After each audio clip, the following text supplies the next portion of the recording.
ลิปนี้พ่อกับสิมาต่อจากคลิปก่อนหน้านี้ละจ้าหลังจากไปเอาเสือมาแต่สะคามกับเอื้อยนั่นแม่ก็มาพากันลองตีหน้าตีหลังกันไปละจ้าแง่งส่งนังกระโพดผู้ปันจากของอ่านหลาดคัก เสียงพ่อนมือนี่ก็ขอโทษขออภัยได้ได้จ้าที่มันเป็นจังสิมันก็ไปกับสงกรานต์หมดแล้วค่ะ2 มื้อที่พ่อบ่ได้ลงคลิปให้พี่ให้น้องได้เบิ่งนะโพดว่ามันไปนำสงกรานต์เบิดก็โพดไปมักคักมักแน่ก็มักม่วนนั่นนะไปสงกรานต์มา3 มื้อติดแล้วละจ้าถึงมีแขกมาหามาเยี่ยมมายามน้ำแน่นั่นนะจ้าก็คือเพื่อนฝูงนั่นละพ่อก็ได้ตีเสือตีผ้าเบิ่งแล้วก็เขาเป้าบักคักเด็กก็ได้เบิ่งใส่ละจ้าว่ามักใส่น้อยใส่ใหญ่ทางพ่อนน่ะมักใส่เอ็มนาตีมันจังตุลุดีคือยังใส่กอกกันนะ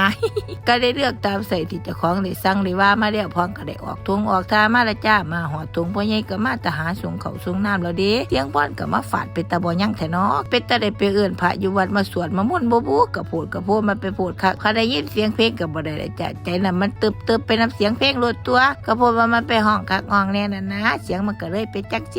พ่อนได้มาหอดทงแล้วก็ได้มาเขียนป้ายแจ้งลูกค้าละจ้าว่าวัดเราจะปิดสงกรานต์แล้วนะคะก็ได้ปิดวันที่11นี้ละจ้าก็คือมื้อนี้ละเป็นมื้อสุดท้ายฮอดวันที่16ก็พ่อนสิปิดฮอดวันที่16เพิ่นก็เป็นวันศีลใหญ่น่ะแม่จ้าก็เลยต้องปิดหยุดยาวกันแน่จักหน่อยแต่เก่าก็สิปิดก็ประมาณ4 หรือ 5 มื้ออันนี้ปิดเกือบเป็นอาทิตย์พุ่นนะพ่อก็ได้ถือป้ายถือหยังมากระลูกเฮ็ดป้ายมาตีนี่ปานป้ายเดินขบวนผลิตเอารถไอ้จอยก็แฮงเฮ็ดคือทะเลตะละแลกแตกตึงพันว่ามากันเป็นผู้เป็นพวงละจ้าลูกเต่ากับสมุนของพ่อนมีลูกมีเต่าจะคนมาเมื่อจักว่าหลานจักว่าสมุนแลนเป็นหดเป็นเหือดน้ำก้นกับมวลเบาซื่นโฮดแซวกันออกมาปากทางพากันมาติดแผ่นป้ายปากทางเพื่อแจ้งลูกค้าสิได้รับทราบว่าช่วงสงกรานต์นี่บ่สามารถเปิดสีให้ได้นะแม่จ้าผลละบาทที่นี่ก็17เริ่มสีเริ่มบรรเลงได้มาติดเดี๋ยวก็ได้เอิ้นดูเอิ้นเต่าอวยทับกันนะเพราะว่าสมุนพรน่ะก็ดื้อคักดื้อแน่เดี๋ยวสิออกถนนไปอีกนะแม่จ้าตะเก่าเพิ่นก็ออกมาเองอยู่ดอกว่ายามมากกับแม่กับอ้ายจังสิก็เป็นห่วงในจังได๋ล่ะจ้าก็เอิ้นกันมาระบาดที่นี่จักว่าแตกกันไปทางไหนแน่ลูกเต่าก็เลยป้านจับปูใส่กระดุงเอาโลดพรได้เฮ็ดทางทงทางทาไปข้าวนึงค่ำข่อยมาเสียงโทรศัพท์ในบัดก็ดังขึ้นอีกละจ้าก็เป็นผู้เอื้อยนันดาโทรนำกลน้องว่ามื้อนี้ก็มาไปม่วนในเมืองจักบาทเด้อฮะไปเปิดเทศกาลสงกรานต์นำกันในเมืองละจ้า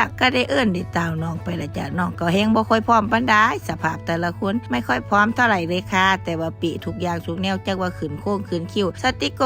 กือก็มาพร้อมพุ่นน่ะปวดจ้าอีหยังเพิ่นเนี่ยจักว่าดอกไม้คิ้วก็โกงปากก็แดงเอาสู่ต่อไปตัวอีหลาความสุขคนเฮาก็บ่คือกันละแนวใดเฮามาเข้าก็เฮ็ดกระทำบ่ตาอันไหนบ่ไปเดือดร้อนให้เพิ่นน่ะแม่จ้าพอก็ได้ไปละจ้าบาดที่นี่พอตะเอื้อยโทรตาวมานั้นแปดแสนเข้ามาหาผู้เอื้อยมาแต่งองค์ทรงเครื่องเพิ่นพุ่นน่ะจักว่าอีหยังเนี่ยละจ้าตุ่มใส่กันละเอื้อยนั่นก็แฮงบ่ค่อยพร้อมปานใดพุ่นน่ะตอนโทรเอิ้นน้องน่ะแฮงว่าค้านบ่อยากไปบ่น่าโทรจองโต๊ะซื้อบัตรไว้เลยพะนะน้องก็เลยว่าได้ซื้อได้จองแล้วเฮาก็ต้องไปละเนาะมีความรับผิดชอบในตัวค่ะเพราะก็บ่ค่อยอยากไปปานใดคือกันละพอตะไปหอดหน้างานโอ้ยบอกเลยว่าเอื้อยพรบ่นั่งจักเทื่อตั้งแต่เขาไปงานพากันย่อยมวนโฮดแซวกันบักคักก็ไปพ้อหมู่คือแม่แอมกับเพื่อนๆของพ่อก็คือครูโอค่ะก็อย่าสิมวนกันคักหลายคันได้มาพ้อ